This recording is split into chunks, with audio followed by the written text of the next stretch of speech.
Ты думаешь, что знаешь, что такое пустыня? Бескрайние дюны, палящее солнце, безжизненный пейзаж. Нам кажется, что это место без памяти. Но что, если Сахара не пустота, а самый грандиозный архив на Земле? Под каждым ее слоем скрыта глава, стертая из истории. Здесь покоятся древние океаны и кости существ, которые никогда не видели песков.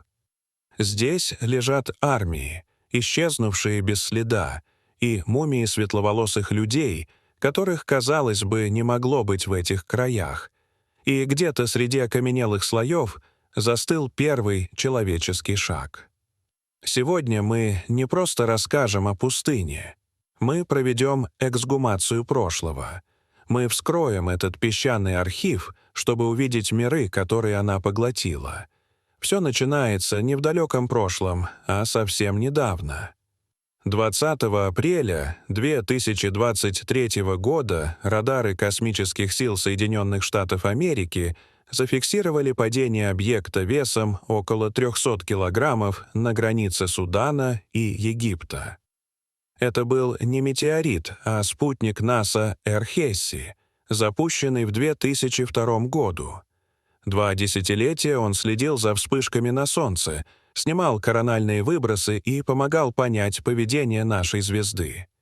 В 2018 году аппарат замолчал, став космическим мусором, а через 5 лет вернулся домой, в сердце древней пустыни. НАСА сообщила, что большая часть конструкции сгорела в атмосфере, но Сахара умеет хранить секреты. Возможно, где-то под песком лежат осколки титана и кремния. Современные артефакты, которые через тысячелетия археологи примут за остатки инопланетного корабля. Этот эпизод — идеальная метафора. Все, что теряется, рано или поздно оказывается здесь.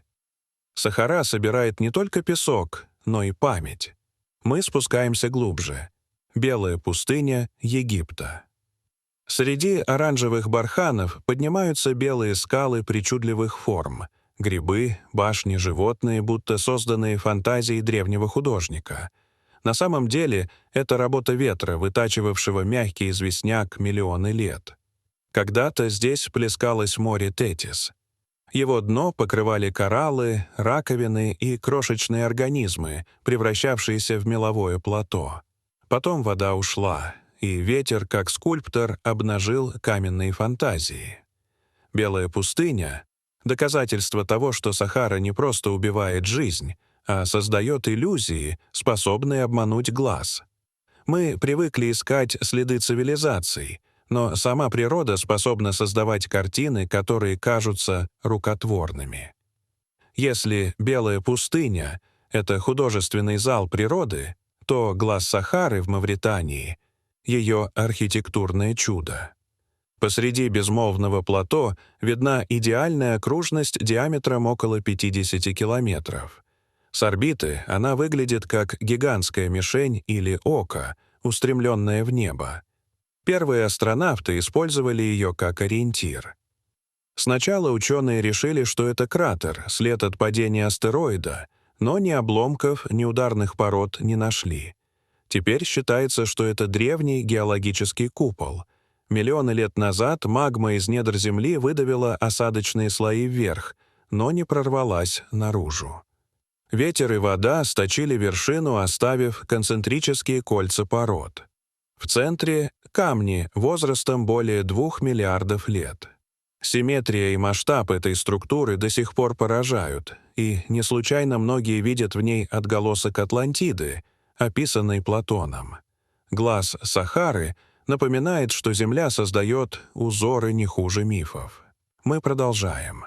В 2013 году египетские палеонтологи из университета Мансуры нашли в оазисе Дахла почти полный скелет неизвестного динозавра. Его назвали мансурозавром. Этот 10-метровый титанозавр жил 80 миллионов лет назад, весил около 5 тонн и поразил ученых не размерами, а родством. Его кости оказались ближе к европейским видам, чем к африканским. Это означало, что Африка в позднем меловом периоде не была изолированной, а соединялась с Евразией сухопутными мостами. Одна находка изменила представление о древних миграциях видов и показала, что даже в эпоху динозавров континенты еще не были окончательно разделены. Но Сахара хранит не только кости динозавров. В 150 километрах от Каира, в месте под названием Вади-эль-Хитан, лежит кладбище китов.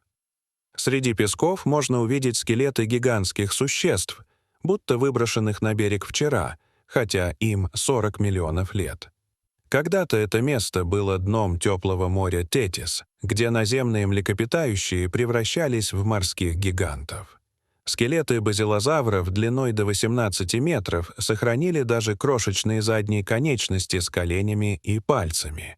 Прямое доказательство того, что киты произошли от животных, ходивших по земле. В песках нашли крокодилов, черепах, морских змей и даже содержимое желудков древних хищников.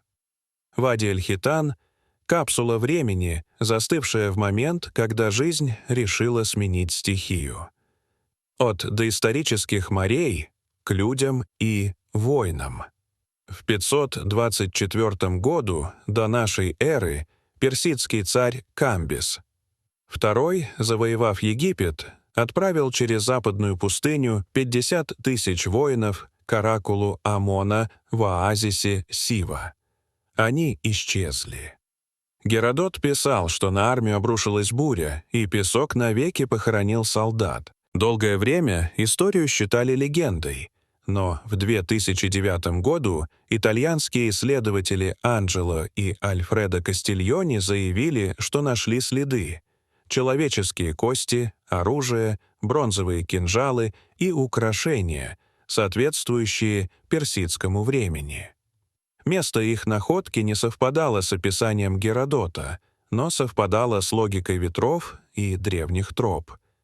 Доказательства спорны, но сама идея, что пустыня способна стереть целую армию, слишком велика, чтобы не верить. В сердце Сахары лежит еще одна загадка — ливийское пустынное стекло. Среди дюн Великого песчаного моря на границе Египта и Ливии валяются тысячи осколков прозрачного желто-зеленого материала, чистейшего диоксида кремния. Чтобы его создать, нужно более 2000 градусов. Вулканов здесь нет. Единственное возможное объяснение — катастрофа космического масштаба. Возможно, около 29 миллионов лет назад сюда упал астероид или взорвался в атмосфере, расплавив песок. Это стекло было известно еще древним египтянам. Самый знаменитый его кусок найден на груди Тутанхамона. Скоробей в центре пекторали сделан именно из него. Египтяне, вероятно, считали этот камень даром небес, застывшим огнем. А теперь перенесемся далеко на восток, в пустыню Такла-Макан на западе Китая. Здесь нашли сотни мумий возрастом до 4000 лет, и эти люди не были похожи на местных жителей. Высокие, светловолосые, с европейскими чертами, они были одеты в шерстяные туники и клетчатые штаны, напоминающие шотландские. Самая известная из них — лаоинская красавица, женщина с длинными русыми волосами. Эти находки стали сенсацией и вызвали политическое напряжение, ведь официальная история Китая всегда подчеркивала независимость своего развития. Кто были эти люди?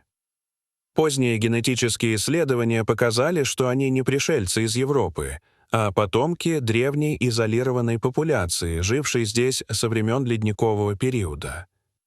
Их облик — не результат смешения, а след древнего наследия, сохранившегося в пустыне.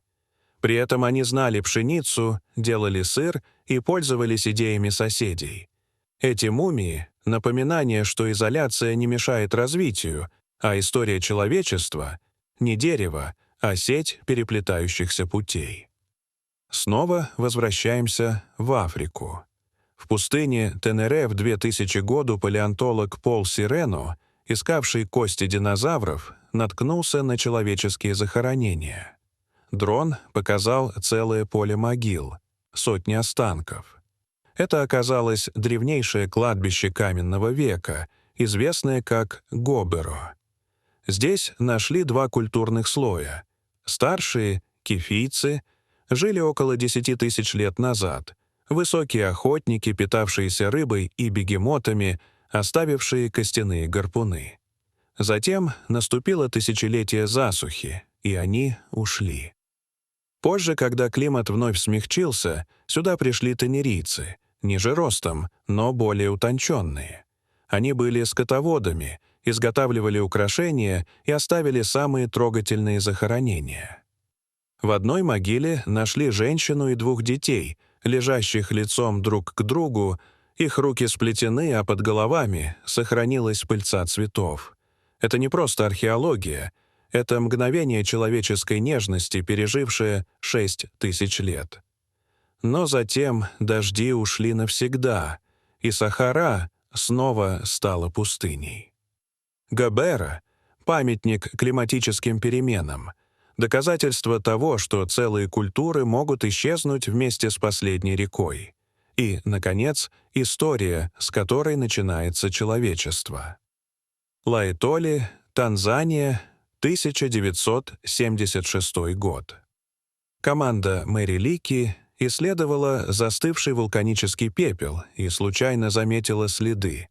Сначала животных, а затем 3 существ, шедших по влажной земле. Это были отпечатки ног австралопитеков афарских, оставленные 3,6 миллиона лет назад. Один взрослый, другой поменьше, и ребенок, ступавший по следам старшего. Эти следы доказали, что наши предки уже тогда ходили прямо. Их стопы имели свод и большой палец, прижатый к остальным, как у современного человека. До этого считалось, что прямохождение появилось вместе с ростом мозга, но Лаэтоли показала обратное. Сначала мы выпрямились, а потом начали думать. Эти следы — не просто отпечатки в пепле, это отпечатки судьбы. Мы видим момент, когда существа с мозгом, как у шимпанзе, сделали шаг в будущее. Они шли по влажной земле, не подозревая, что их путь станет началом человеческой истории. Сахара и ее окрестности — это не пустота, это архив планеты, где песок хранит память о морях, цивилизациях, армиях и первых людях. Все, что исчезло, не исчезло навсегда. Оно ждет своего часа под ветрами и временем. Спасибо, что прошли этот путь с нами. Ваша поддержка помогает открывать забытые миры. Лайк, подписка и колокольчик, чтобы не пропустить новые тайны, которые скрывает Великая пустыня. Дорогие зрители, что вы думаете об этой истории? Расскажите, пожалуйста, в комментариях. А если вам понравилось это видео, то ставьте лайк и подписывайтесь на наш канал. До свидания.